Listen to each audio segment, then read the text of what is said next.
The accident I'm presenting on took place in the Idaho backcountry near Stanley. There were no fatalities, but both the pilot and passenger received serious injuries, and the plane suffered substantial damage. The aircraft was a James experimental Cub. It was an amateur build with a Lycoming engine and registered under Part 91. This is not a picture of the actual aircraft, but this is a similar experimental Cub to give you an idea of what the plane was really like. The plane was owned by the pilot. On June 13, 2019, November 9er Whiskey uniform departed from Burley Municipal Airport, headed for Johnson Creek Airport. The time of departure was unknown. The conditions for the day were visual, so they filed no flight plan.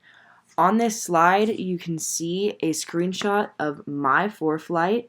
I made a little sample flight plan of what I assumed theirs would have looked like going from Burley Municipal Airport to Johnson Creek.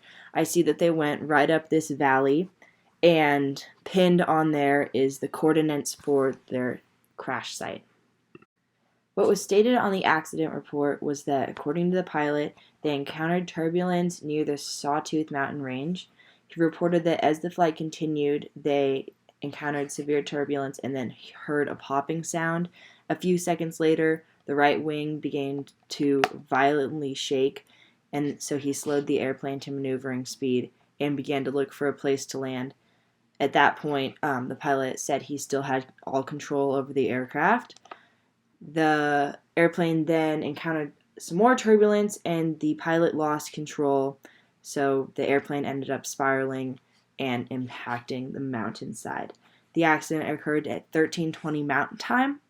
The two people on board suffered major injuries but were not killed. However, the airplane suffered substantial damage. On this slide, I have another screenshot, more zoomed in this time, of my ForeFlight with the sort of approximated flight plan I had for the route of flight. Again, it has the coordinates for the crash site, and I put on the little distance measuring thing to see how far it really was from where they crashed to the airport, and it's only 3 miles, like I said earlier. I really think that had the pilot been more aware of what he had around him and the actual situation going on before he was about to crash, I think he could have avoided the situation. It sort of seemed like he didn't realize there was an issue until his wings started shuddering. And to me, that's kind of alarming. I think when he started encountering pretty serious turbulence, he should have known to be looking for somewhere to land. This crash makes me ask a lot of questions, the first being why the pilot did not file a flight plan.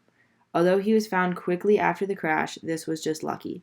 The accident could have very easily occurred far away from the town of Stanley, where they would have not been found so soon. The fact that they did not file a flight plan does not give me too much confidence in that they got a weather briefing before departing.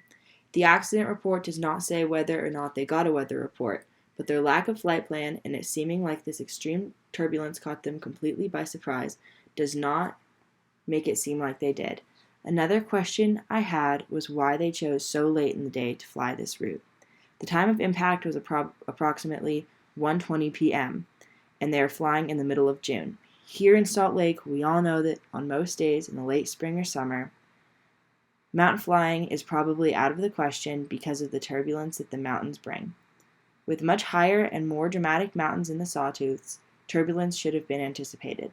The final thing that really confused me about this accident report is how the pilot said that he encountered pretty severe turbulence and just kept flying, sort of like nothing happened.